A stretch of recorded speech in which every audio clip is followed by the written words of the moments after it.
Welcome to Jimosi podcast. So Riek Machar and the 7 co-accused case will resume tomorrow morning, October 6, 2025. Yes. After it was adjourned on Friday. Yeah. And as of last week, the court proceeding for Wednesday and Friday were not live streamed. Yes. Now my question is, do you think live streaming of the court proceeding will resume tomorrow now that the lead investigator had finished reading all the statement from the accused people? No, I don't think they will resume live streaming tomorrow because the lead investigator has just finished reading out the statements of whatever responses they got during the investigation stage. But then last time when they said they were not going to live stream the court proceeding, they said their main focus was on witness protection. So far, we've not seen any witnesses. It was just the statements from the accused that were being read out by the lead investigator over the last two court hearings, which were not streamed.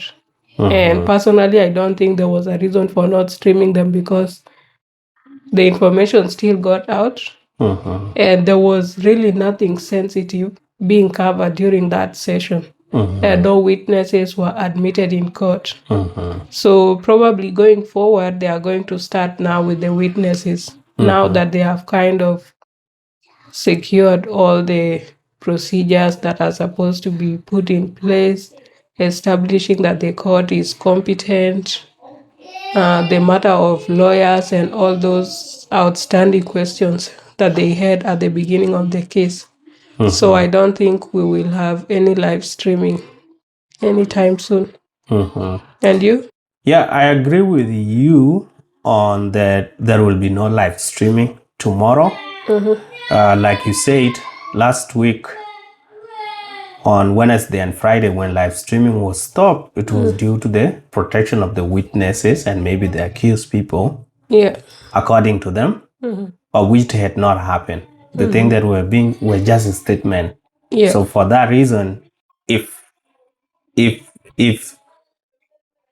witnesses are to be brought tomorrow, then they will they will not do live streaming. Yeah. And then again, I can see that they have got some level of comfort with no live streaming. There have not been a lot of public outcry. Yes, people complain, but it's not that much. And then second to that, people have not made meme out of them because we have no videos of what was happening in the court, right? You can just continue with the old clips. Yes, use that one for your memes, but so we are not telling you to do that. That's what they have been doing. So it's them mixing their thing, but yeah. So for those two reasons, I think they will not do it. But again, okay, now that we are done with that part, no live streaming tomorrow, based on what the judges started last week, and they're already comfortable with that. What do you think will be happening tomorrow? Okay, I will go. Based on the last statement of the judge that we read from the radio Tamazush, it was said that on Monday, it will be the cross-examination. Was it on Monday or like the statement indicated that because during when the prosecution team provided the 4 documents, which we covered in our previous episode, the defense team objected by questioning But the judge, the judge did the ruling. So when two people are arguing, ruling has to be done. So the judge made the ruling and took the document and say, we'll adjourn until Monday. When we resume, if there are any inconsistencies, then we are going to do cross-examination. So the defense team is supposed to do the cross-examination of those inconsistencies tomorrow. Yeah, but I don't think it's tomorrow. He mentioned that the cross-examination will happen at a later stage of the court hearing. So that means they can do cross-examination during the witnesses session or whenever the presentation is being made by the prosecution team. Then if there's something that they don't agree with, they can cross-examine it. But the fact that the judge admitted those 4 documents to be used means they are already accepted as pieces of evidence, or they are allowed to be used in the court. They are not evidence, they are just requirement needed for the case to proceed, but they are not evidence in any way. Yeah, they're not just like I'm just saying checkbox that need to be checked. Yeah. Because the judges cannot admit something and then again later on say, no, we are not going to use this. Those were like part of the procedural requirements of what need to be done. That's why those documents were given, because one of them was for the waiver of immunity of the MP, who's part of the accused individuals. Yeah, and this is why I was saying it is going to be the cross-examination of those documents, that the judges had to take them, and then tomorrow, as something official, now you are going to cross-examine to question some of those documents. So now the defense team are going to question some of the things that they think that are not right there. And then the judges will make a conclusion. If these documents do not make sense, then they can now say it after the cross-examination from this other team. We have determined that some of them are not. So we are not going to proceed with either this person because of this document was right. We are not going to proceed with this other person because this document was not right. No, like people don't usually cross-examine documentations. They cross-examine based on evidence or witness accounts. So I think maybe like if we are to proceed, then probably they'll start with the witnesses or reading the charges and then saying this and this are being charged of A, B, C, D. And then whoever the witnesses are, they'll come and give the accounts. And then it's now up to the defense team to cross-examine the witnesses, asking them questions like, okay, so you said this and this happened. Where were you when this occurred? Did you see so-and-so doing A, B, C, D? Like something like that. So you don't cross-examine documentation, but the witnesses, the accounts, and evidence that is being presented. Okay, so that means tomorrow is the day of evidence provision. They will be providing evidence. Maybe. And then, if they're going to provide evidence tomorrow, then the only team that is able to do cross-examination is only the defense team. Yeah. Because it's not like defense team are coming with something different. It's the prosecution team that is coming with the witnesses and some of the other evidence. And it will be up to the defense team to point out some of the missing pieces or some of the things that do not make sense in those evidence. Yeah, and also the defense team can have their own witnesses as in form of alibi. That is someone who knows or someone who was together with, let's say, poaching when the incident occurred. And then they can say, let's say, for example, if it's a case of murder or hit and run, then someone would say, like a witness from the defense team would say, I was with this person, with the accused, on the day and time this incident occurred. And we were nowhere clear the road on that day. We were not even in a vehicle. Probably we were somewhere like in a restaurant having breakfast or lunch, something like that. So that is someone who's like your witness that you did not do that thing. To say that the prosecution probably has the wrong person, and maybe the prosecution evidence is based on eyewitness accounts. Maybe they saw a different number plate and then they forgot one digit. So that's how so they can be witnesses from both sides. Yeah, but in this case it's going to be a little bit different, right? So I don't really think, because the accused people were arrested in Juba. Yeah, what was happening in Nasir, in Upper Nile. So 2 places too far. So I don't think if this other end they will have witness. We'll see as the case progresses. Yeah, but let's see tomorrow. And so on Facebook, I saw it somewhere that it was said that one of the defense lawyers, who is Geri Raimondo Legge, is a former judge at the Court of Appeal. What do you think of this, that it was a former judge at the Court of Appeal and then he now went to become a lecturer at the University of Juba. It's possible. It usually happens, right? Like you can serve as a judge, and then I think they usually have a term limit. And if you are not reappointed back to the bench, then you can go back to your profession, because for you to serve as a judge, you must have been a qualified lawyer, and you must have practiced as a lawyer at some point, and then you keep on progressing. And because he's already a lawyer by profession, he went back to teach law at, I think, Jamajuba. I came across the same information. Yeah. And then now that there's this high profile case and he's someone with a lot of experience, then they sought his services, and he agreed because he's in that business. I guess he has his own law firm. So if he's approached to go and represent a client, then he'll take it up. Yes, that's okay. Like being a former judge at the Court of Appeal, but then you are no longer serving, right? Yeah. So it's not like you are serving two masters. Yeah. So you have left. So it's okay to represent anybody. Yeah. But the question is, you remember like when it was so adamant about the court itself questioning that the monkey should not be allowed to determine the affairs of the forest. It's a kind of thing that it was saying. I don't know if you remember such statement.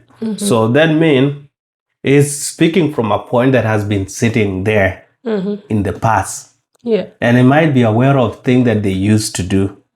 And that's why it has been critical of this court from the onset. That something, the way that they are done by the government, they are not done in a straightforward way. Otherwise, if you knew that things will be straight, that judiciary and the courts are independent of the executive, which has ministers, the president and the vice presidents, then it would have not been so adamant about the court itself and its competency at the beginning, because it's speaking from a point that has been there before. So we might know some of the information that we have no idea about.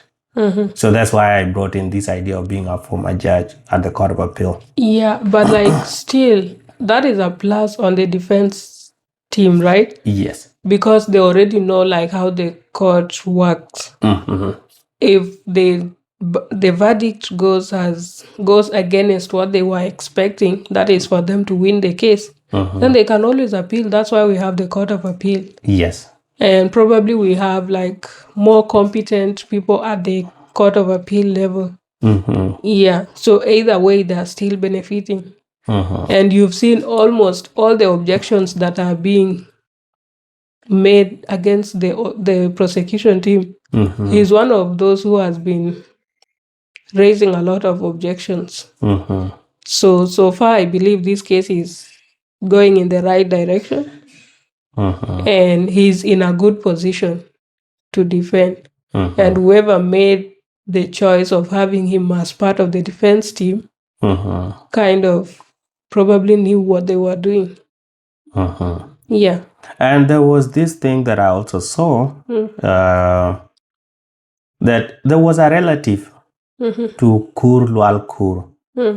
This relative was bashing Kur or abusing him in a vernacular language for being part of Riek Machar defense team. Yeah. And the reason why Kur Lual Kur being a bad thing according to that relative is because Kur is a Dinka and Machar is a Nuer. So this is the point of view for this relative. What do you think of this case? What do you think of this scenario between the relative and Kur? I feel like that comes from a point of unhealed trauma or old trauma wounds. Because Riek Machar, to most Dinkas or to some Dinkas, is kind of like they don't view him in a good light, simply because of the 1991 to 1992 Dinka or Bor massacre, which took place around Jonglei, precisely around Bor and stuff. And so many people lost their relatives during that time. And that case was never addressed up to date. It is alleged that at some point, I don't know, like somewhere around 2004 or 2005, Riek Machar sought forgiveness from John Garang, and they kind of tried to make peace and something like that. But truth, like they have not done anything like truth and reconciliation for the victims of that massacre. So probably this relative is standing from that point. Like you cannot be defending someone who probably killed your father or your relatives, your uncles and grandparents. And then now you are defending him of a crime, as much as he might not have directly been involved in the recent case that he's kind of being accused of. The 91, 92 ghost will still follow him wherever he goes. So I think that's where that relative is coming from. Yeah, but again, are we not supposed to look at the profession that somebody has chosen to pursue? Yeah. So if Kur Lual Kur had chosen to be a lawyer, and then it's like being a doctor or being a pilot. Yeah. Those three professions or other professions where services are needed, you cannot be selective of who you serve. You actually can, except for the cases of lawyer, pilots, engineers and stuff. And doctor, you cannot be selective. Yeah, no, for the purposes of doctor like that. But for the lawyer, you can choose if you want this client or not. In this case, someone might argue that it is motivated by money. It's not like you are really seeking any sort of truth or anything like that. Yeah, some people may argue that way. But again, there are so many other lawyers that Riek Machar could have approached. I have no problem with him being represented by a Dinka or any other tribe, like Legge. Legge, I think, is an Equatorian. Yeah. But then, yeah, it's up to him to choose. Yeah, the thing is, because his law firm, Kur and Advocates. Kur and Company Advocates. Yes, it might be one of the top law or one of the most law firm in South Sudan at the moment or at that time. So if this case came up, they had to look for the best lawyers in town. Yeah. And maybe that's why they went to him. And if they went to him and approached him, he can decide, right? Yeah, he can either take the case or not. Yes, but again, like he's in business. He made that decision to be the lawyer, but he should not be crucified for it. Yeah, true. I don't agree with him being crucified for that, but I was just saying he has the choice to either accept or reject certain clients. And then now coming this is going to be controversial. Now coming to this relative now, he didn't know that will be the case because 91 until now 34 years, right? Yeah. And people have moved on. A lot of things have happened. True. It's not like every time you meet with a Nuer or you are killing them. Yeah. That's not how things are happening.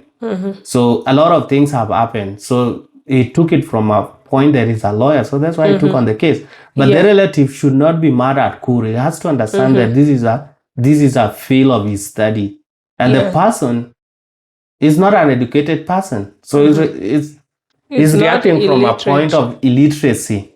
No, was he speaking live in Dinka or did he write? No, he did not write it. Okay, then probably that is someone who's illiterate and he's not looking at this person as a professional. It's like there are some things that you do based on your profession, but it's not to say that that is you. Even for defense lawyers, like most of the time you'll find that yes, your client has committed a crime, but if you're a good lawyer, you can argue your case out until you win that case or until you reach a less or a minimum sentence. Yeah. So this is a profession, and I believe maybe even Kur is supporting that relative and some of their family members. Yeah, and you see even like in America, when police shoot somebody, if you have not died instantly, they will take you to the hospital. Yeah. They will not leave you on the road and say you were a bad person. So and that's usually in cases where you were kind of resisting. Yeah, there was something that led to the shooting, right? Yeah. That's what I'm saying. Something happened, but they will not leave you because of. They will still try to take care of you, even if like you were aggressive toward them and give us Yes. Write a statement, something like that. So this issue of relative not going to school and be monitoring what you are supposed to do with your Monitoring education, spirits. it's not supposed to be there. Yeah, Because even if like Kuru was not to be on that case, another Dinka would have represented. And Yeah. even when you go to the SPLMIO camp, there are some of Dinkas that are already in that camp that are speaking for it. There are people even on Facebook that are already their pick side to defense. Yeah. They're not just doing it as a general. Like they are not neutral. They're not neutral. They have already picked side. But those ones are not being abused. Yeah. And it's not like if Kuru was to be absent, Kuru is the one that is determining the success of that case. No. Yeah, I actually agree with you on that. And I had come across that information of a relative crucifying Kur for being part of the defense team and stuff. And mainly because of Riek being part of that case, right? And I didn't know that this person went live and spoke. I thought it was someone who was writing an article. And where I came across the article that was written, it was written by a Nuer person, like a Nuer guy. And he was saying, let's call a spade a spade. Like he was very neutral in his analysis, saying that if Riek Machar was a Dinka, and then a Nuer son decides to defend him, the same things that Kur is being crucified for, Yes. the Nuer people would have done the same thing to that Nuer who would be representing a Dinka. Or they would even do worse than what this person is being subjected to. Because it's not like so many Dinkas came out to bash him for being part of the defense team as a Dinka himself. But it's those specific relatives or that relative. That one is already happening. Yeah. That one is already happening already because there are some of Nuer that are labeling other Nuer as Nuer will, somebody that means somebody for money. Yes. And other people as traitor. So if it was reversed, the same thing will happen on the Nuer side. Yeah. The person was actually saying the worst would happen, not just the person being told you are doing this and all this and you don't remember ABCD. And I agree with them. Like, I don't know where this hostility will end between the Dinka and the Nuers, but I feel like it's something that needs to come to an end. Because I believe all of us, like majority of us who have gone to school, you've been to the same school, same classes with people from different tribes. And I don't think like by the time you interact with each other, their tribe comes to your mind. You just interact as students and that's it. Everyone goes back to their family. Yeah. And but then with the illiterate people, that's where a lot of issues come in. Yeah. And there was this other thing. If witnesses were to be poached, like Dengbol was suggesting on his Facebook page, poaching, looking for people. Like you're fishing for someone to come and say they are witnesses when in real sense they are not. And his post, he said that John Kong, the governor of Upper Nile, the governor of Unity State, and the governor of Jonglei were told to come up with witnesses. So this is why I'm saying if witnesses was to be poached like Dengbol was suggesting on his post. No, it's not like he's suggesting. He's saying allegedly. People are saying that. This is why this person has So leave it there. Yeah. What kind of demands and conditions would you suggest that the possible witnesses to put forward before they participate in this case as witnesses? Are you telling me to tell witnesses what they need to demand for? If you were to be a witness and you were being poached, like you had nothing, literally, you knew nothing like this. You don't have much information about the case itself or the fight that happened. Yeah. But people want you to be a witness. If you were to step in those shoes, what condition will you give?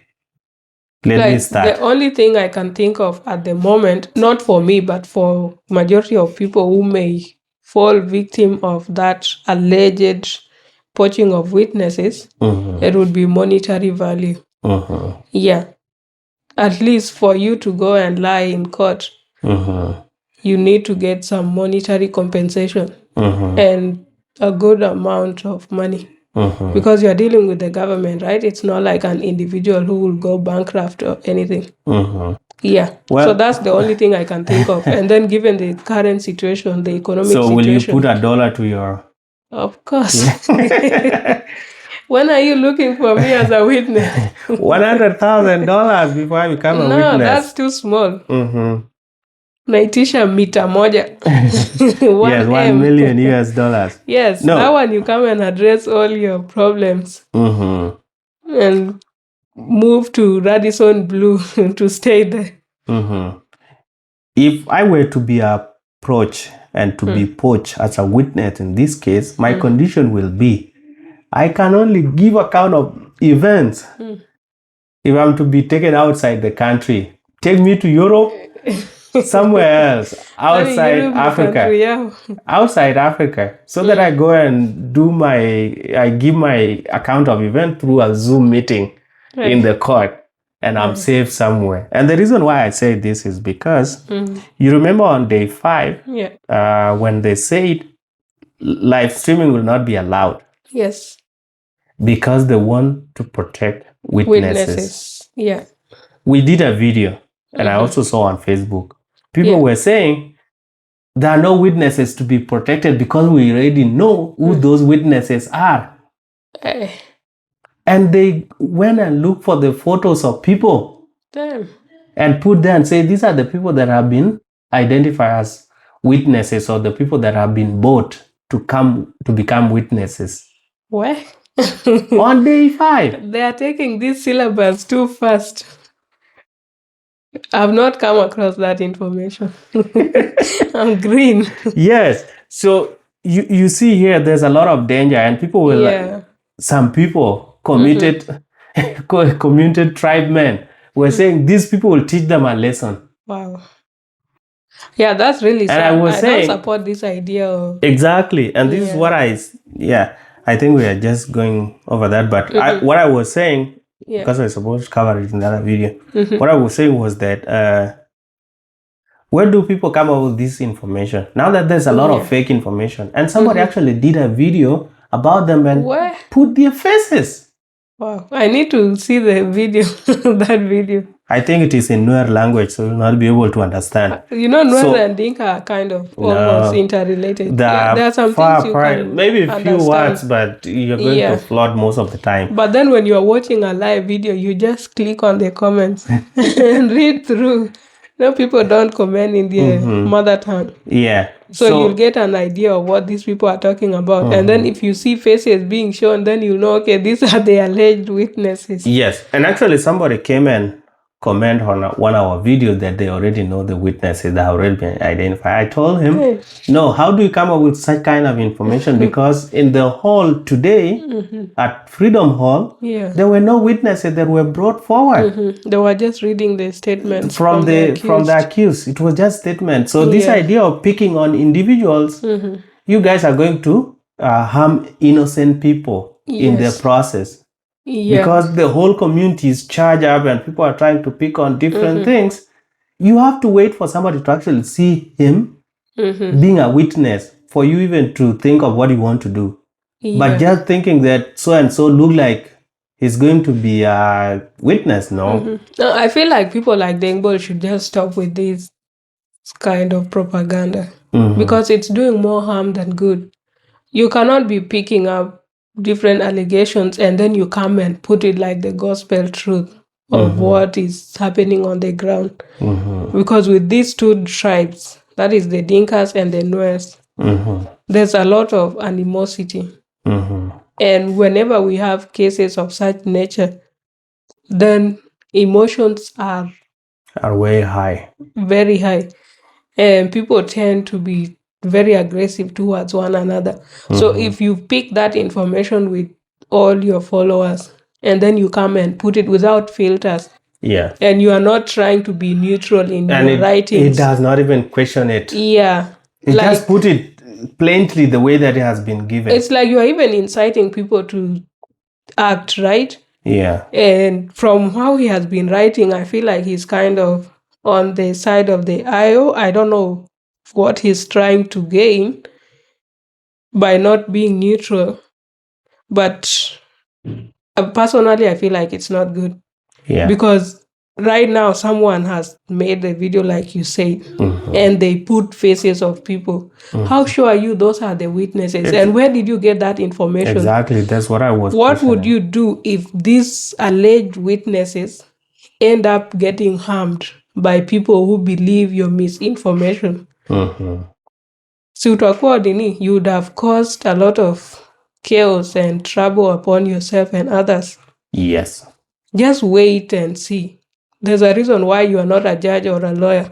You have to wait and see if they will be produced and we're able to see videos. Yeah. From there, this is where you can go. Yeah. But again, witnesses are supposed to be in every case. So those few individuals that might end up being witnesses, there's nothing extremely bad about them. Yeah, it doesn't mean they had been paid or anything like that, like people are trying to peddle on social media. It could be someone who witnessed something or a victim. They have lost people on the way. And so whatever they are going to say is not like, we saw this, Riek Machar doing this. They would give the account of what happened. And probably with photos, like photos or video evidence of where they were when that incident occurred. Yeah. Yeah, but then like there's no need for people crucifying themselves over this case. It's already being handled by the court. Let the court system do its thing. Yeah. All right, so that's it for Jimosi podcast. Please let us know what will be happening tomorrow based on your guest. And if tomorrow, if we get a glimpse of what happened or we happen to grab something here and there about the case itself, then we'll do our analysis, post-analysis as usual, and then come Share back to our Jimosi thoughts. podcast and check it out. Yeah. All right. And as my parting shots, this is one of the reasons why last time I said we don't need those witnesses in court, like physically. Because if people are already printing images and posting them all over the social media, then which witnesses are you protecting? Yeah. So they can just do that from a distance. Yeah. Without producing them physically. But anyways, let us know your thoughts regarding the witnesses. Do you think people are being coached? Or how's the case progressing? Yeah. See you in the next video. Leave a like, comment, and share. And don't forget to subscribe. Yes.